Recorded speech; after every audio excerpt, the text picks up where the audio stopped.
स्वागत है यीशु मसीह की प्रेजेंस में। आमीन। अपने पड़ोसी को बोलो, तेरी जिंदगी के आसपास वो लोग एक छवि हैं तेरे साथ परमेश्वर के संबंधों की। जब आप परमेश्वर के साथ जेन्युइन रिलेशनशिप में होते हैं तो वो आपको जेन्युइन फ्रेंड्स, जेन्युइन हेल्पर्स और जेन्युइन लोग देता है जो आपके साथ चल सके।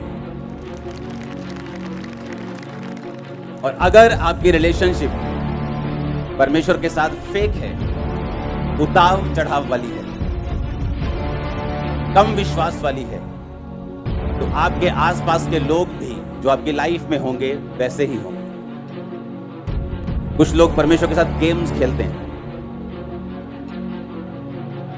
वो बोलते जब मैं चर्च में हूं मैं एक विश्वासी हूं, लेकिन जब मैं अपने काम में चला जाता हूं मैं एक बिजनेसमैन हूं। मेरी बिजनेस लाइफ और मेरी स्पिरिचुअल लाइफ दोनों अलग अलग है, और मैं जिस तरह से मर्जी बिजनेस कर सकता हूं उसमें मुझे झूठ भी बोलना पड़ता है, उसमें मुझे थोड़ा बहुत हेरा फेरी भी करनी पड़ती है।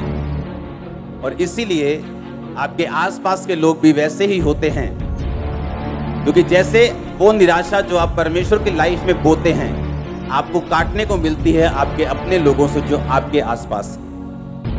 जब परमेश्वर के साथ हम एक जेन्युइन, एक असली, एक रिलेशनशिप में होते हैं तो परमेश्वर भी हमें हमारी लाइफ में असली लोग देता है। फिर आपका पति आपको फेक प्यार करने वाला नहीं होगा कि आपको मुंह पर जानू जानू बोलकर बाहर एक जानू रखी होगी। आप समझ रहे मेरी बात? हम जो कुछ भी परमेश्वर के साथ करते हैं उसका बदला हमें अपनी लाइफ के आसपास मिलता है। उसने कहा तू जब गुप्त में जाकर प्रार्थना करेगा मैं पब्लिक में उसका रिवॉर्ड दूंगा। तू प्रार्थना तो गुप्त में ही करेगा, लेकिन उसका रिवॉर्ड मैं पब्लिकली तुम्हें दूंगा। तुम्हें बताने की जरूरत नहीं होगी कि तुम बहुत प्रार्थना वाले व्यक्ति हो या तुम गुप्त में बहुत प्रार्थना करते हो। तुम्हारा रिवॉर्ड, तुम्हारा रिजल्ट शॉकिंग होगा लोगों के लिए, ये रिजल्ट होगा। और वैसा ही उसने कहा अगर तुम अंदर घुस के मेरे साथ गेम्स खेलोगे तो वो भी नजर आएगा। कुछ लोग लगातार निराशा हासिल करते हैं अपनी रिलेशनशिप में, एक के बाद दूसरी, तीसरी, चौथी, अपने बिजनेस में 1, 2, 3, 4, 5, 6 लगातार, अपने परिवार में, अपने कैरियर में लगातार डिसअपॉइंटमेंट। लेकिन वो भूल जाते हैं कि उन्होंने भी परमेश्वर को लगातार निराश किया है। और परमेश्वर ने कहा क्या तुम नहीं जानते अन्य जातियां इन्हीं वस्तुओं की खोज में रहती हैं। मेरा वीजा लग जाए, मेरी शादी हो जाए, मैं बाहर चला जाऊं, मेरा कैरियर सेट हो जाए, मेरे बच्चे सेट हो जाएं। परमेश्वर ने कहा अन्य जातियां भी इसी वस्तुओं की खोज में रहती हैं, पर तुम्हारा स्वर्ग के पिता जानता है तुम्हें इन वस्तुओं की जरूरत है।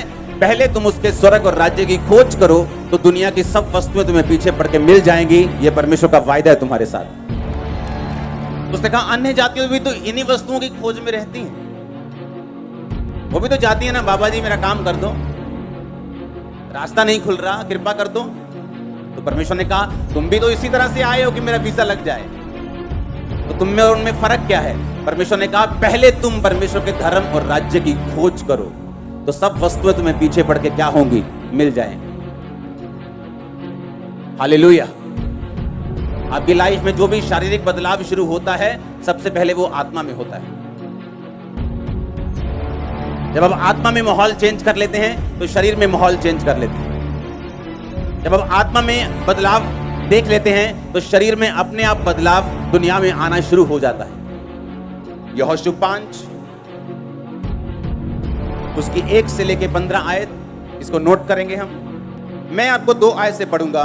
यहोशू 5 उसकी 2। उस समय यहोवा ने यहोशू से कहा चकमक की छुरियां बनाकर दूसरी बाल इस्राएलियों का खतना कर दे। तब यहोशू ने चकमक की छुरियां बनवाकर खलड़िया नामक टीले के पास इस्राएलियों का खतना कराया।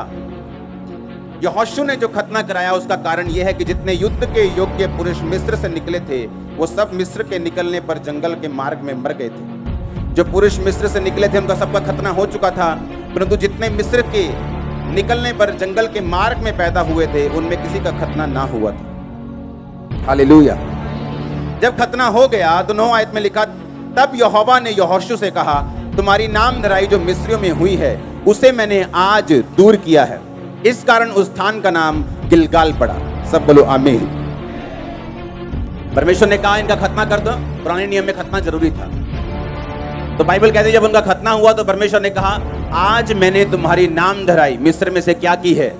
दूर की है। इसका मतलब मिस्र में अभी भी उनकी नाम धराई थी। ले चले गए यहोवा दे कोल की मिलिया इन्हां नूं हाले भी धक्के खांदे जंगलां च, काम ते हले होया नहीं इन्हां दा।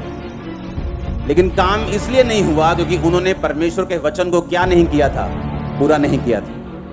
परमेश्वर के वचन में लिखा था कि हर एक इजरायली खतना करवाएगा और उनमें से कोई भी खतने वाला नहीं था। और जैसे ही उन्होंने परमेश्वर के वचन को पूरा किया, परमेश्वर ने कहा आज मैंने मिस्रियों में तुम्हारी बेइज्जती दूर की है। जब आप स्पिरिट में चलते हैं, आत्मा में चलते चलते, जब आप परमेश्वर की एक्सपेक्टेशन, जो परमेश्वर चाहता है, जो परमेश्वर आपसे एक्सपेक्ट करता है, जो वो आपसे चाहता है कि आप करें, जब आप पूरी कर लेते हैं, आपका जो आसपास का माहौल है वो एकदम से चेंज हो जाता है। आपको नहीं मालूम होगा कि कौन सा आपका रिश्तेदार कब उसका दिमाग बदल गया और उसने आपको कहना शुरू कर दिया यार मैं चर्च जाऊंगा। आप मेरी बात समझ रहे कि नहीं? आपको इसका प्रोसीजर मालूम नहीं, आपको कैसे हुआ ये मालूम नहीं। कैसे मेरे परिवार ने कह दिया जो एक दिन विरोधी था कि हम बपतिस्मा लेना चाहते हैं, कैसे हो गया? प्रोसीजर मालूम नहीं, तरीका मालूम नहीं, लेकिन ये मालूम है कि हुआ कैसे हुआ। ये नहीं पता कि दिमाग में क्या आया, लेकिन डाला किसने? परमेश्वर ने। और डाला कब? जब उसके वचन को पूरा किया। पहले भी समुद्र दो भाग हुआ और बाइबल कहती है इस खतने से पहले जब वो जा रहे थे एक जगह तो नदी पार करनी जरूरी थी। तो जिस तरह समुद्र दो भाग हुआ था, यहोशू ने नदी दो भाग की थी, पता है कि नहीं? और वो भी उस टाइम में जब बाढ़ वाला टाइम था, बारिश वाला टाइम था और नदियां ओवरफ्लो बहती थी। बाइबल कहती जब यहोशू याजकों से और लोगों के साथ बाढ़ के बीच में गया तो पानी दीवार की तरह इधर और दीवार की तरह इधर, जिस तरह समुद्र में ठहरा था वैसे ठहरा रहा। इतने मिरेकल्स होने के बावजूद भी अभी तक इजराइलियों की नाम धराई बेइज्जती मिस्र में दूर नहीं हुई थी, क्योंकि अभी तक वचन जो था वो पूरा नहीं हुआ था। और जैसे ही उन्होंने वर्ड पूरा किया और खतना किया, और बाइबल कहती है जैसे ही वचन पूरा हुआ तो परमेश्वर ने उनके दिमाग में, मिस्रियों के दिमाग में क्या डाला? एकदम से उनका माइंड चेंज हो गया। वो अब हमें मालूम हुआ कि वो समुद्र वाली घटना जो थी ना, वो इत्तेफाक नहीं था। वो आंधी तूफान की वजह से समुद्र दो भाग नहीं हुआ था, क्योंकि अब हमने सुना है उन्होंने इस नदी के साथ भी वैसा ही किया। अब हमने एकदम से माइंड चेंज हुआ और बेइज्जती दूर हुई। वो सब कहने लगे यहोवा की स्तुति हो, आमीन। क्या कहने लगे? कि यहोवा जीवित परमेश्वर है, यहोवा ही परमेश्वर है। बाइबल कहती है इजराइलियों के प्रति जो उनकी बेइज्जती वाली सोच थी वो बदल गई। वो सोचने लगे कि नहीं, परमेश्वर ही इनको यहां से लेके गया, जो इनको यहां से लेके गया वो परमेश्वर ही था। अब जो परमेश्वर इनको देश दे रहा है, इनको कनान दे रहा है, वो भी परमेश्वर ही था। और बाइबल कहती परमेश्वर की महिमा होनी शुरू हुई और इजराइलियों की बेइज्जती जो नाम धराई थी उनके बीच में, परमेश्वर ने उसको दूर किया। आप जैसे ही परमेश्वर में आते हैं, आप परमेश्वर के वचन को पूरा करना शुरू करते हैं, आप परमेश्वर की एक्सपेक्टेशन को पूरा करना शुरू करते हैं। जो लोग आपकी निंदा करने वाले होते हैं, जो लोग आपको पीछे खींचने वाले होते हैं, एक दिन खुद मानने लगते हैं कि तुम सही जगह पे थे, तुम परमेश्वर की संतान हो, हमें भी लेके जाओ, हम भी जाना चाहते हैं। Hallelujah, hallelujah. परमेश्वर ने कहा मैंने तुम्हारी नाम धराई आज क्या की है? आज मैंने तुम्हारी नाम धराई, तुम्हारी बेइज्जती को मैंने दूर किया है। उसके वचन को मानने का फल बड़ा है, बहुत बड़ा है।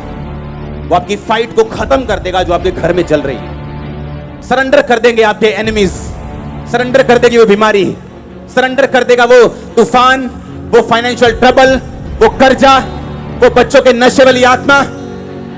हालेलुया। आपको परमेश्वर के साथ चलना है, आपको परमेश्वर के साथ बढ़ना है, आपको उसके साथ गेम्स नहीं खेलनी, आपको उसके साथ फेक रिलेशनशिप नहीं रखनी। आपकी बिजनेस लाइफ और आपकी स्पिरिचुअल लाइफ दोनों अलग अलग नहीं है, ये एक ही है। आमीन। आप अलग अलग रोल नहीं निभा सकते, चर्च के अंदर और चर्च के बाहर और, फिर आपकी रिलेशनशिप परमेश्वर के साथ सही नहीं। आप हेल्प मांग सकते हैं होली स्पिरिट से कि पवित्र आत्मा मुझे हेल्प कर, मुझे मदद कर कि मैं ये स्पिरिचुअल लाइफ और अपने कैरियर, अपने बिजनेस और अपनी आउटसाइड लाइफ में एक बैलेंस बना सकूं। आमीन। और यही तुम्हारी फाइट है। इसलिए बाइबल कहती है हर एक व्यक्ति अपना बोझ स्वयं उठाए। जो बैलेंस बनाना है वो मैंने आपका नहीं बनाना, वो आपने खुद स्टैंड लेना है। आमीन। मैंने आपको गाइड करना है, आपके लिए प्रेयर करनी, आपके लिए प्रोफेटिक वर्ड्स देने हैं, आपको लेके चलना है, लेकिन उसके बाद अपना बोझ आपने स्वयं उठाना है।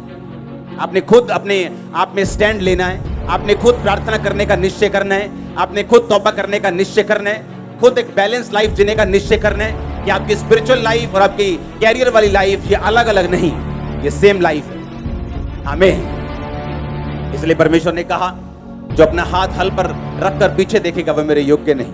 अगर रोज तू अपना क्रूस उठाकर मेरे पीछे नहीं चलेगा तो तू मेरे योग्य नहीं। हालेलुया, ऊंची आवाज बोलो हालेलुया। उसकी 13, 14, 15 आयत को पढ़ेंगे आप अपनी स्क्रीन के सामने। तब यहोशू यरीहो के पास था तो उसने अपनी आंखें उठाई और क्या देखा कि हाथ में नंगी तलवार लिए हुए एक पुरुष सामने खड़ा है। यहोशू ने उससे पास जाकर पूछा, क्या तू हमारी ओर है या हमारे बैरियों की ओर का? उसने उत्तर दिया, मैं यहोवा की सेना का प्रधान होकर अभी आया हूं। तब यहोशू ने पृथ्वी पर मुंह के बल गिरकर दंडवत किया और उससे कहा, अपने दास के लिए प्रभु की क्या आज्ञा है? आमीन। जैसे ही उन्होंने खतना किया, बाइबल कहती है परमेश्वर ने एक स्वर्गदूत को भेजा जो उनकी सेना का स्वर्गदूतों का प्रधान होकर वहां पे गया और उसने कहा, तू कौन है? तू कहां से आया है? क्या तू मेरे विरुद्ध है या मेरी ओर है? उसने कहा, मैं परमेश्वर की ओर से आया हूं और मैं तेरी ओर से लड़ूंगा, मैं तेरी ओर हूं। इसका मतलब जब वचन पूरा होता है, डिवाइन हेल्पर्स आपकी हेल्प करते हैं, एंजल्स की सुरक्षा आपके साथ होती। आप मेरी बात समझ रहे कि नहीं? वो प्रोटेक्शन आपके साथ होती। अपने पड़ोसी को बोलो, प्रभु के साथ सही रीति के साथ चल तो सब अच्छा होगा। आमीन। उसने हमें एक मैनुअल दिया, एक बुक दी है, एक बाइबल दी है, एक वचन दिया है, जिसके अनुसार अगर हम चलें तो परमेश्वर ने कहा सारी चीजें अपने आप फिट बैठेंगी तेरी लाइफ में। मैं सभी तेरे परिवार को, तेरी फैमिली को, तेरे फाइनेंस को, तेरी सेहत को, हर एक चीज को फिट कर दूंगा जहां वो फिट होनी चाहिए, अगर तू मेरे धर्म और राज्य की खोज करेगा तो। आमीन। इस लाइफ में अगर कोई सफर कर रहा है, संघर्ष कर रहा है, तो वो परमेश्वर की ओर से नहीं है। समझ आई कि नहीं? लाइफ इज ए स्ट्रगल, ये सबसे बड़ा क्या है? झूठ है। Life is not a struggle.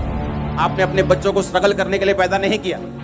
आपने ये प्लान नहीं किया कि चलो पहला बच्चा करते ताकि ये सदा फाइनेंशियल मुश्किल में रहे, दूसरा बच्चा चलो सदा ये बीमार रहे, चलो तीसरा बच्चा करते हैं सदा इस पे मुसीबतें रहे, सदा जेल में रहे। ऐसा होता है कभी? ऐसा कोई नहीं सोचता। अगर आप नहीं सोचते, परमेश्वर ने कहा तेरी और मेरी सोच में जमीन और आसमान का फर्क है। अगर तू अपने बाल बच्चों को अच्छी वस्तुएं दे सकता है बुरा होकर भी, तो मैं अपने बाल बच्चों को अच्छी वस्तुएं क्यों ना दूंगा? अगर तू रोटी मांगने पर सांप नहीं देता, तो मैं अपने बच्चों को अच्छी वस्तुएं मांगने वालों को क्यों नहीं दूंगा? Life is not a struggle, ये झूठ है। लाइफ स्ट्रगल तब है जब हम अपने पिता से, अपने परमेश्वर से डिस्कनेक्टेड हैं। हमें नहीं पता कि जीवित परमेश्वर कौन है, इसीलिए life is a struggle. Life struggle नहीं है, नहीं तो हालेलुया। लाइफ स्ट्रगल नहीं है, इसलिए परमेश्वर ने आपको बाइबल दी है। अगर आप यहोशू 6 पढ़ें तो उसमें लिखा है, परमेश्वर ने कहा यहोशू ये सामने यरीहो की दीवार है, और आजकल की दीवारों की तरह वो 13 इंच या 4 इंच या 9 इंच या 18 इंच की नहीं थी, फुटों में थी। इतनी बड़ी मोटी दीवार थी कि उसके ऊपर घर पड़ जाते थे। समझ आ रही कि नहीं? घर थे उसके ऊपर, दीवार इतनी मोटी थी, इतनी मोटी दीवार थी कि उसके ऊपर कमरे थे, घर थे उसकी, इतनी मोटी वो दीवार थी। वो इतनी मोटी थी कि कोई तोप गोला, कोई उस जमाने के जो आधुनिक हथियार थे उस जमाने के हिसाब से वो दीवार को हटा नहीं सकते थे। कुछ भी दीवार पे मार दो, दीवार को हटा नहीं सकते। वो इतनी मोटी बनाई गई थी और उस दीवार से उस शहर को घेर लिया गया था ताकि कोई भी एनिमी उस दीवार के अंदर ना आ सके, और उस दीवार के ऊपर फौजी खड़े रहते थे। परमेश्वर ने वायदा किया था कि वो देश में तुम लोगों को, यहोशू तुम लोगों को दूंगा। और परमेश्वर ने कहा यहोशू जा और उस दीवार के रोज एक चक्कर लगा के आ, रोज याजकों को साथ ले जा, वाचा के संदूक वचन को साथ ले जा, और रोज उस दीवार का एक चक्कर लगाना और कुछ मत बोलना। 7वें दिन 7 चक्कर लगाना। जब 7 चक्कर पूरे हो जाएं, याजक नरसिंगा फूंके, और जब नरसिंगे का शब्द सुनाई दे, सब लोग हालेलुया के जयकारे मारना, दीवार गिर जाएगी। अब सुनो ध्यान से, जो भी परमेश्वर हमें देता है बाइबल में, जो पुराने नियम की कहानियां हैं, वो एक प्रतिबिंब यानी एक आईना है, एक एग्जाम्पल है हमारे लिए। बाइबल कहती है परमेश्वर ने कहा याजकों को साथ लेके जाना। यानी आपकी लाइफ में भी ऐसा समय आता है, मेरी लाइफ में भी आया, जब हमें मालूम होता है कि ये जो दीवार है, ये जो मुसीबत है, ये जो बीमारी है, या जो ट्रबल मुझे घेर के खड़ा है, इसका ना तो कोई मेडिकल हल है, ना कोई दुनिया इसका हल है, ना मेरा माँ प्यो इसका हल कर सकता है, ना मेरी पत्नी, ना मेरा पति, ना मेरे बच्चे, कोई इसका हल नहीं कर सकता। इसका हल सिर्फ परमेश्वर कर सकता है। समझ आई कि नहीं?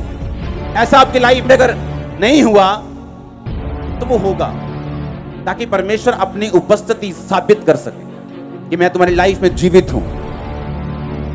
अब हुआ क्या? बाइबल कहती जैसे ही वो जा रहे थे, उन्होंने 7 चक्कर लगाए। आपकी लाइफ में जो इम्पॉसिबल चीजें हैं, या आपका पति 20 साल से शराब पी रहा है, आपकी सुनता नहीं, लेकिन जब आप चर्च में आए आपको मालूम होना चाहिए अब वो आपकी सुनने वाला है। लेकिन वो होगा कैसे? ये परमेश्वर ने एग्जाम्पल्स दिए हैं बाइबल में। उसने कहा जब तुम 7 चक्कर लगा लेना तो जय जयकार करना। और बाइबल कहती है वो पहले दिन जब गया तो वाचा का संदूक यानी वचन को लेके गया और याजकों को लेके गया। आप जानते हैं कितने क्रिश्चियंस हैं इस दुनिया में जो ब्रेक हैं, जो टूटे हुए हैं, जो परमेश्वर से दूर है लेकिन है क्रिश्चियन। कारण क्या है? कारण यह है कि वाचा का संदूक वो साथ लेके गए। आज क्रिश्चियंस हद से ज्यादा गिनती में हैं जो रोज बाइबल नहीं पढ़ते। आप जानते हैं आपने लंगड़े चलते हुए हर संडे देखे हों तो भी आप विश्वास में बने नहीं रह सकते जब तक आप खुद बाइबल नहीं पढ़ेंगे और खुद नहीं सुनेंगे। आप मेरी बात समझ रहे कि नहीं? आपने अपने सामने मुर्दा जिंदा होता देखा हो, अंधे देखे हो, पागल संगलों से छूटते हुए देखे हो, तो भी आपको वचन पढ़ने की जरूरत है। आपको मालूम, अगर आप वचन नहीं पढ़ेंगे आपकी स्पिरिट में शैतान अविश्वास के साथ और अपने ऐसे वचनों के साथ और अपने ऐसे क्वेश्चंस के साथ अटैक करेगा जिसका जवाब आपके पास नहीं होगा, क्योंकि शैतान कभी भी इमोशनल जवाबों से नहीं मरता, वो वचन के जवाबों से मरता है। आप समझ रहे क्या? हाँ, आपके इमोशंस क्या है कि आपने लगड़े चलते हुए देखे, वो इससे नहीं मरता। आपके अंदर वचन क्या है? और बाइबल कहती है वो वचन को साथ लेके गए, वचन उठाया हुआ था। दूसरा, याजकों के साथ। आज कितने क्रिश्चियंस हैं जिनके साथ जो अच्छी चर्चों से संबंध रखते हैं? कितने क्रिश्चियंस ऐसे हैं जिनके साथ ऐसे याजक हैं जो परमेश्वर के करीब हों, फिर वो कहते हैं वो दीवार क्यों नहीं गिरी? फिर वो कहते हैं हमारी लाइफ में जो इम्पॉसिबल काम है वो पूरा क्यों नहीं हुआ? परमेश्वर कहाँ है? अरे परमेश्वर तो वही है जहां वो था। परमेश्वर तो तब भी था जब यरीहो की दीवार नहीं गिरी थी, वो तब भी था जब गिरी थी। अब बात यह है कि परमेश्वर की हुक्मों को, उसकी आज्ञाओं को, उसके जो हुक्म हैं उन्होंने माना कि नहीं माना। और परमेश्वर का हुक्म था अगर तुम इम्पॉसिबल दीवार को गिरते हुए देखना चाहते हो तो याजकों को लेके जाओ, याजकों को सुरक्षित रखो और याजकों को के साथ जो वाचा का संदूक है वो हो, और उसके बाद नरसिंगे हो, वर्शिप हो, और उसके साथ तुम चलते जाना। आज कितने लोग ऐसे हैं जो अच्छी संगतियों से संबंध रखते हैं? लोगों को लगता है जो घर के पास है वहां चले जाओ, पैसा बचा लो। किराया बहुत लगता है चर्च जाने में, तो पैसा बचा दो। पैसा तो बचा लिया पर दीवार वहीं की वहीं खड़ी। उस दीवार के पीछे कितने करोड़ों बैठे हैं, कितनी ब्लेसिंग्स बैठी, वो नजर नहीं आई, लेकिन वो किराया नजर आया जो चर्च जाने में लगता है। वो नजर नहीं आया जो उसके पीछे श्राप है वो टूटेगा, वो नजर नहीं आया जो उसके पीछे कितने बंधन है वो टूटेंगे, वो शैतान जो जाएगा, वो बीमारियां जो जाएंगी, वो श्राप जो घरों से, नशे के जो चीजों के खत्म होंगे, वो नजर नहीं आया। और बाइबल कहती है वो याजकों को लेके चले, वाचा का संदूक जिसमें परमेश्वर के हाथ के लिखे हुए वचन थे वो लेके चले, और उन्होंने जब वर्शिप की 7वें दिन 7 बार चक्कर मार के, हालेलुया, परमेश्वर ने कहा 7वें दिन तुम 7 बार चक्कर, एक शहर के जब तुम 7 चक्कर लगा लोगे तुम्हारी हालत क्या हो जाएगी? अगर कोई आज का लीडर वहां होता ना, कहता ऐ करो तू ही पता, तू ही मारो पहला नारे, ਤੁਹਾਡਾ शरीर भी उदों ਐਨ चुस्ती च होना है। ਆਪਾਂ ਪਰੌਂਠੇ खा के चलते हैं, पहला नारे मार लांगे तो बाद च घूम लांगे। हाँ, परमेश्वर ने क्या कहा? परमेश्वर ने कहा पहले तुम चक्कर लगाओगे 7। हाय 7 चक्कर, लेडीज भी हैं उसमें, बच्चे भी हैं उसमें, बुजुर्ग भी हैं उसमें। कई बार परमेश्वर जो करने के लिए बोलता है ना वो सेंसलेस लगता है। ऐसा लगता है कि परमेश्वर निर्दयी है, ऐसा लगता है कि परमेश्वर को आज का मालूम नहीं आज क्या चल रहा है दुनिया में। अरे छोटा सा बच्चा है, चर्च में गर्मी बहुत होगी, अरे आज बारिश बहुत है, आज गर्मी बहुत है। आज जब वो शारीरिक रूप में थक गए, परमेश्वर ने कहा अब मारो जय जयकार के नारे। सुनो, समझ आई कि नहीं? और हमें थोड़ी सी गर्मी से डर लगता है चर्च में बैठने में। हालेलुया। इसीलिए आत्मिक चीजों में हम लोग पीछे, अभी हमें आगे होना चाहिए। अब आगे जा रहे हैं, आगे जा रहे हो, परिवार समेत आगे जा रहे हो, फाइनेंस समेत आगे जा रहे हो, सेहत समेत आगे जा रहे हो, यीशु मसीह के नाम में आमीन हो जाए। बरकत तुम्हारी है चर्च। उन्होंने कहा जब तुम 7 चक्कर लगा लोगे तो नारे मारेंगे। बच्चे भी होंगे, बुजुर्ग भी होंगे, लेडीज भी होंगी, जेंट्स भी होंगे, बड़े भी होंगे, छोटे भी होंगे। 7 चक्कर लगाने के बाद शहर के अब हम जय जयकार के नारे लगाएंगे। और जब तुम जय जयकार के नारे लगाओगे, हालेलुया बोलोगे, तो उसने कहा दीवार गिर जाएगी। और जब दीवार गिरी, अगर लोग इस साइड थे कि अंदर वाले ये ना सोचे कोई स्पेशल केमिकल लेके आए और दीवार इधर गिरी, जबकि दीवार किधर गिरी, इधर वाली साइड, जैसे किसी ने उनकी ओर से धक्का मारा हो। हालेलुया। और जब दीवार गिरी, परमेश्वर कहता आप चढ़ जाओ और जो कुछ तुम्हारे सामने है ले लो, मैं तुम्हारे हाथ में करता हूं सारा कुछ। हालेलुया। वो तुम्हारे हाथ में करने वाला, बीमारियों को हाथ में करने वाला, उन श्रापों को तुम तोड़ दोगे खुद अपने हाथों से, पैरों से। उसके पहले के सारे इंस्ट्रक्शंस आपको माननी होगी। आमीन। आपको एक वर्शिपर बनना होगा। सुबह निकले घर से, अगर लेट निकले तो किराया कम तो नहीं लगा, उतना ही लगा ना, ज्यादा ही लगा होगा 10 रुपए। फिर ऑटो वालों ने पता किया काका घंटा रह गया हूं तो 15 लगणगे। हाँ, उतना ही किराया लगा, उतना ही एफर्ट लगा, तो क्यों नहीं टाइम पर आए हम। 1 घंटा भी हम वर्शिप मिस क्यों करें, आधा घंटा भी वर्शिप मिस क्यों करें। लेकिन ये स्पिरिचुअल नॉलेज, ये आत्मिक नॉलेज, ये आत्मिक सेंस सब लोगों को नहीं है। इसलिए सारे लोग यहोशू के जैसे नहीं है, सारे दाऊद के जैसे नहीं है, सारे शमूएल के जैसे नहीं है। ये नहीं कि परमेश्वर ने आपको दाऊद की तरह नहीं चुना या आपको पतरस की तरह नहीं चुना, उसने सबको चुना है काम बड़े करने के लिए। लेकिन आपका रिस्पांस कैसा है आत्मिक चीजों के लिए, ये मायने रखता है। हम सुबह टाइम से नहीं निकले, वो बर्तन जो सुबह 7 बजे धोने चाहिए वो हम 9 बजे धो रहे हैं, ये हमारी गलती है। जो काम हम सुबह कर सकते आलस की वजह से नहीं किया, और चर्च में 1 घंटा लेट है। 10 बजे वर्शिप शुरू होती, हम कोई 11 बजे आ रहे हैं, कोई 11:45 आ रहे हैं, कोई 10:30 आ रहे हैं, क्योंकि हम स्पिरिचुअली इतना एक्टिव नहीं है कामों के लिए। अगर आप यहां आए हैं तो मैं सुबह 5 बजे का मान लो आपको देख रहा हूं, मैं रात को अपने प्रेयर रूम में हूं। अगर मैंने क्रूसेड पे जाना है तो कई दिनों तक मैं प्रेयर रूम में हूं, मुझे मीटिंग मिस करनी पड़े कोई बात नहीं, लेकिन मैं प्रेयर में हूं। आत्मिक चीजों का एक मकसद है। हालेलुया। और जब रिजल्ट आता है फिर आपको नजर आता है, अच्छा देखो कितना अच्छा रिजल्ट आया। हालेलुया।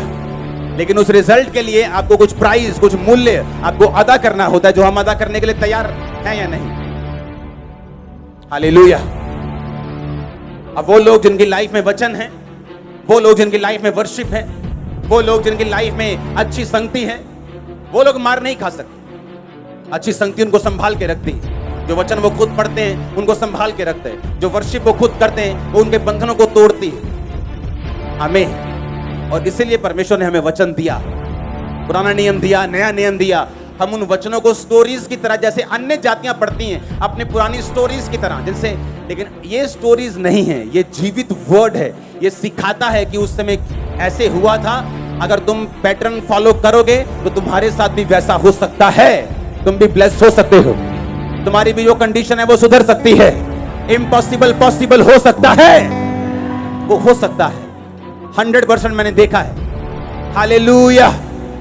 ऐसा पॉसिबल है अगर हम लगातार उस पैटर्न को, उस वचन को फॉलो करें परमेश्वर के साथ। और जब हम फॉलो करते हैं वो हमारे आसपास का माहौल चेंज करता है, नाम धराइयों को वो दूर करता है, रियल हेल्पर्स को लेके आता है, रियल लोगों को लेके आता है। अगर हमारी रिलेशनशिप प्रभु के साथ फेक है तो लोग भी फेक आएंगे हमारी लाइफ में। आप चर्च में आएंगे और ऐसे पूरा ऐसे आग से भरे हुए, लेकिन बाहर एक गर्लफ्रेंड रखी हुई, आपकी रिलेशनशिप फेक है। और जैसे आप फेक हैं प्रभु के साथ, परमेश्वर भी आपके साथ फेक होगा।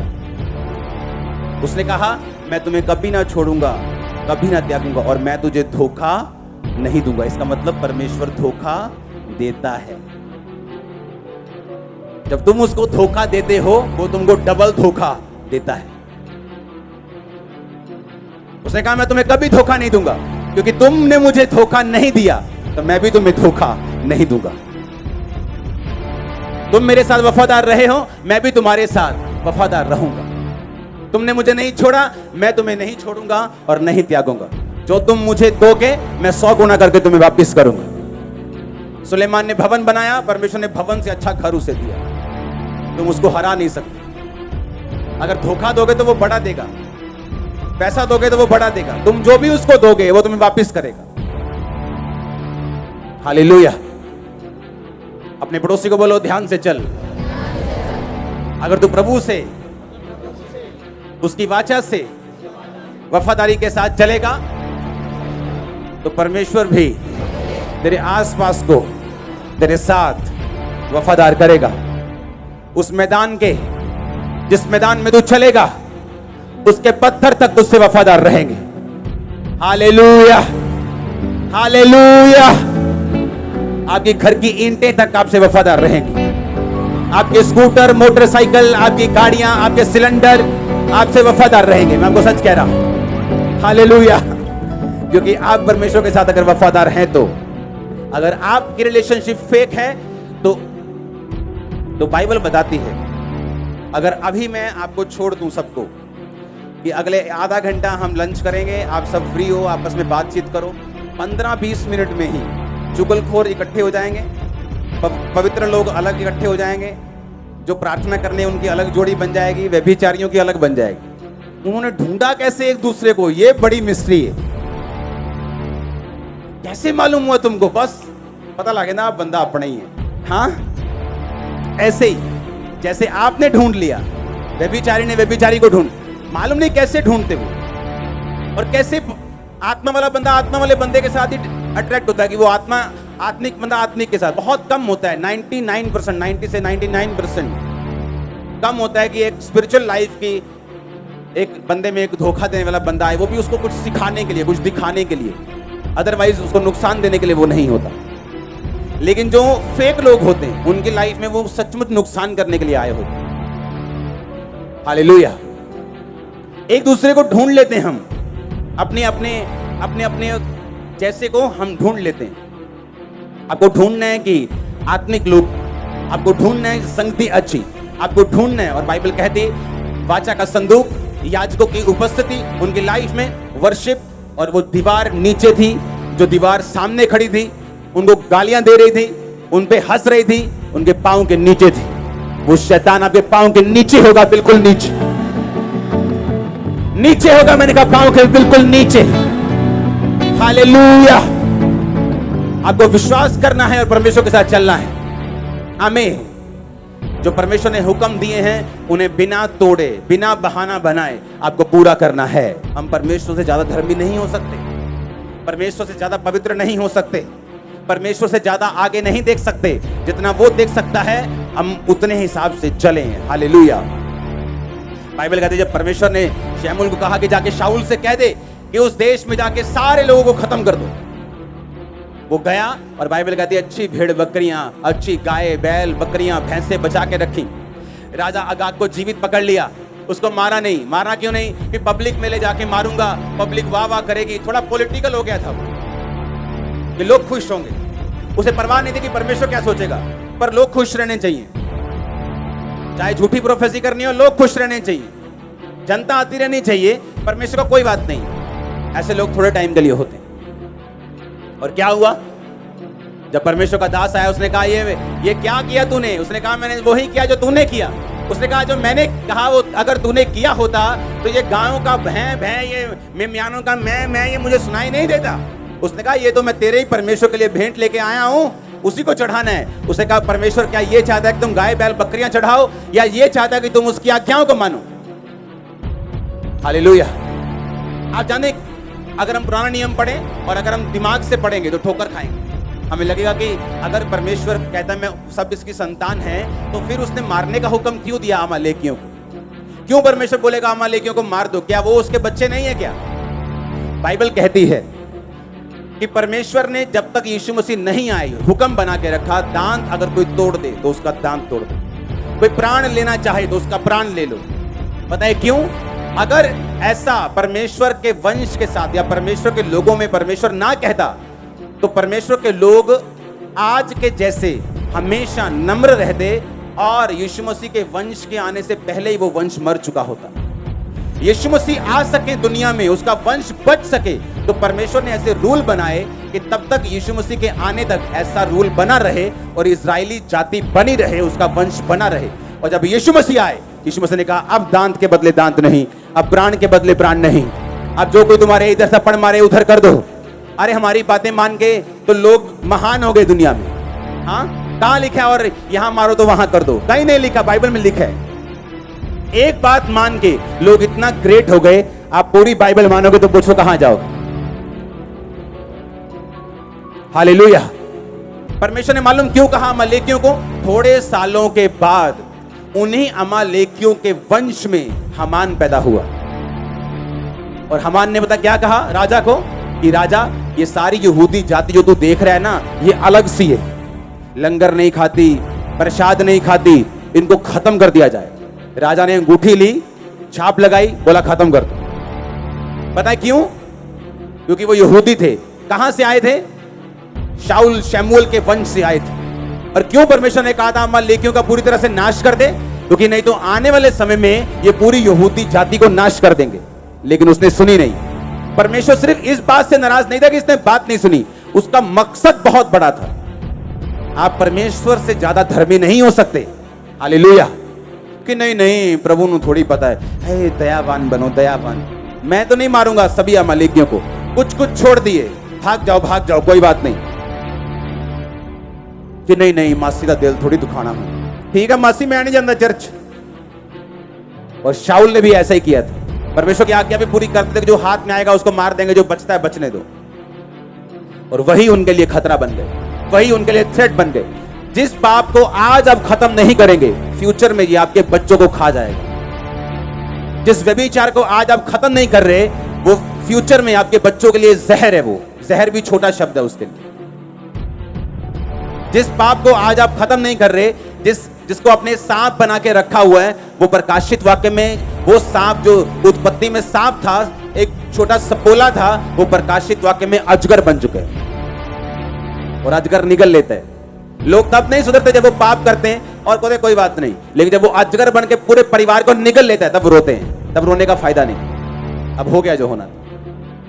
हम प्रभु से ज्यादा धर्मी नहीं। अगर वो कहते हैं कि अगर दाहिनी आंख ठोकर मारती है तो फेंक दे उसको, फेंक दे कुछ देर के लिए रिश्तेदारों को, फेंक दे कई बार कुछ देर के लिए अपने कैरियर को, अगर वो तेरी आत्मिक जिंदगी के सामने आता है, क्योंकि तू सब कुछ फेंक कर भी स्वर्ग राज्य में प्रवेश कर जाएगा। और जो तू फेंकेगा मैं इस दुनिया पर 100 गुना वापस भी तुझे करूंगा, टाइम आने पर करूंगा। आमीन। टाइम आने के ऊपर पतरस ने कहा प्रभु हम सब कुछ छोड़कर तेरे पीछे हो गए, हमें क्या मिलेगा? परमेश्वर ने कहा एक भी ऐसा नहीं ना होगा आने वाले समय में जिसने मेरे लिए कुछ छोड़ा हो और 100 गुना ना पाए। खेत छोड़े 100 गुना, पैसा छोड़ा 100 गुना, घर छोड़ा 100 गुना, और साथ में अनंत जीवन भी। इस दुनिया की बरकतें भी तुम पाओगे 100 गुना और अनंत जीवन भी पाओगे 100 गुना। तुमने प्रभु के लिए इज्जत को छोड़ दिया, लोगों ने तुम्हारी बेइज्जती की। परमेश्वर ने कहा मैं 100 गुना 1000 गुना इज्जत वापस करूंगा तुम्हें, इसी दुनिया पर करूंगा, और स्वर्ग में अनंत जीवन भी तुम्हें दूंगा। Hallelujah, hallelujah, hallelujah. अब फैसला आपने करना है कि परमेश्वर के साथ वफादार रहना है, गुड रिलेशनशिप बना के रहना है, कि फेक रिलेशनशिप रख के अपने आसपास के लोगों को भी वैसा देखना है जैसा आप परमेश्वर के साथ हैं। क्योंकि आपके आसपास की जिंदगी एक छवि है, प्रतिबिंब है, एक मिरर है जो आपने परमेश्वर के साथ किया है। Hallelujah, hallelujah. अब आपने देखना है आपने क्या करना है, चॉइस आपके हाथों में। आपको आपका पास्टर आपके घर में देखने नहीं आने वाला, आपने कितनी शराब पी, आपने कितनी ब्लू फिल्म देखी, वो नहीं देखेगा, लेकिन परमेश्वर देखेगा, उसी के हिसाब से मैं बदला देगा। आज जो पाप सांप की तरह है, कल वो अजगर की तरह है। आज वो आपको खत्म कर रहा है, कल वो परिवार को खत्म करेगा। आपने फैसला करना है क्या करना है। हालेलुया। वो हमें फैसला करना है हमें क्या करना है। अपने पाप को पालकर अजगर बनाना है उसको, या उसको आज ही उसकी सिरी कुचल देनी, उसका सिर कुचल देना है। आमीन। और आगे बढ़ना है परमेश्वर के साथ। जब उन्होंने वचन को पूरा किया, जब खत्म किया, तो परमेश्वर ने मनों को बदलना शुरू कर दिया। विरोधियों के मनों को बदलना। मन, परमेश्वर ही मन बदल सकता है, आप नहीं बदल सकते। आप कुछ भी दिखा सकते हैं लेकिन मन नहीं बदल सकते। लेकिन मन बदलने वाला परमेश्वर है।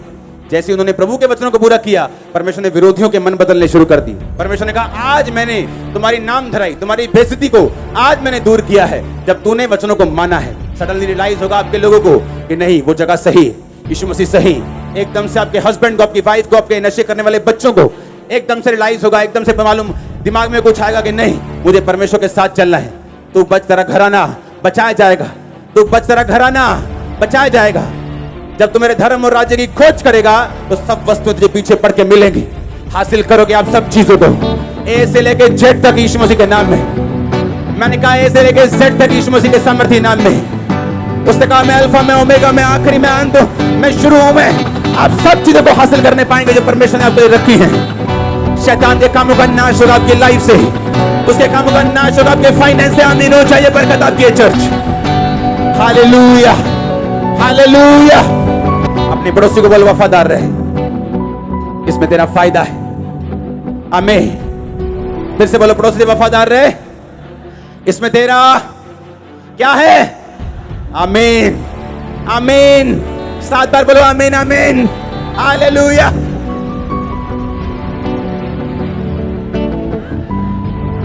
आमीन। समझ आ रहा है वचन? हाँ, कैसे परमेश्वर काम करता है। अब मिरेकल्स पहले भी हो रहे थे, लेकिन परमेश्वर ने उनके हार्ट को चेंज कर दी और परमेश्वर ने कहा आज मैंने वो नाम धराई क्या की है? दूर की। कब? आज। आज आप नहीं जानते, आज आप तौबा करके जाए और एक गुड न्यूज आपकी वेट कर रही हो, क्योंकि उस पर आपका कोई कंट्रोल नहीं है। उस पर कंट्रोल तो सिर्फ वही है जिसने जमीन और आसमान को बनाया है। अमृतसर क्रूसेड के लिए तारीफ करो जोर से। लोगों को लगता है कि वो बहुत बड़ा इकट्ठ था, तो मैं उनको बताना चाहता हूं ये शुरुआत है। परमेश्वर मुझे दिखाया कि अब आधा किलोमीटर नहीं, अब 5-5 किलोमीटर लंबे क्रूसेड होंगे। आपको ऐसा लगेगा कि आप आधे फगवाड़े तक गाड़ी पार्क करके आए हो, चलते जा रहे हो। एक क्रूसेड कब खत्म होगा? आमीन। सुनो, अगर हम धर्म को फैलाने वाले होते तो लड़ते, हम धार्मिकता को फैलाने वाले। वो कहता है कि मैं नया धर्म बनाने के लिए नहीं आया, मैं धार्मिकता को बनाने के लिए आया। इसलिए हम सबसे प्यार करते हैं, करते रहेंगे। हमें कोई मतलब नहीं कि क्या कहते हैं, हम करते थे और करते रहेंगे। अपना काम करते थे और वो भी करते रहेंगे। हालेलुया। अपने हाथों को उठा। सुनो मेरी बात, अगर हम वचन के सगे नहीं, कोई दुनिया में आपका सगा नहीं हो सकता। मैं आपको लिख के देता हूं। आप हमेशा खाली, ठगे हुए महसूस करेंगे। जैसे किसी ने चोरी कर ली, आपको लगेगा कोई आपका अपना नहीं, जब तक आप वचन के साथ पूरा संबंध नहीं बना ले। क्यों? आपको बनाया ही ऐसे गया है, आपको आपको ऐसे किया गया है। आपकी जो फंक्शनिंग है ना, आपका जो सॉफ्टवेयर है, वो बनाया ही परमेश्वर ने इस तरह का कि आप इससे अलग कर ही नहीं सकते कुछ। और जितना हम परमेश्वर के खिलाफ फाइट करेंगे, उतना खिंचेंगे, उतना फ्रस्ट्रेट होंगे और वापिस फिर उसी पहाड़ के नीचे आएंगे। हमें फैसला करना है खुदा के साथ फेथफुल रहने का, और वो आपके लिए बेस्ट रास्तों को ओपन करेगा। वो मेक श्योर करेगा आपकी टेस्टिमनीज, आपकी गवाहियां, आपका फाइनेंस, आपका परिवार बेस्ट हो। और आमीन ऊंचा चाहिए। उठाओ अपने हाथों को, थैंक यू जीसस। हिलाओ हिलाओ हिलाओ अपने हाथों को।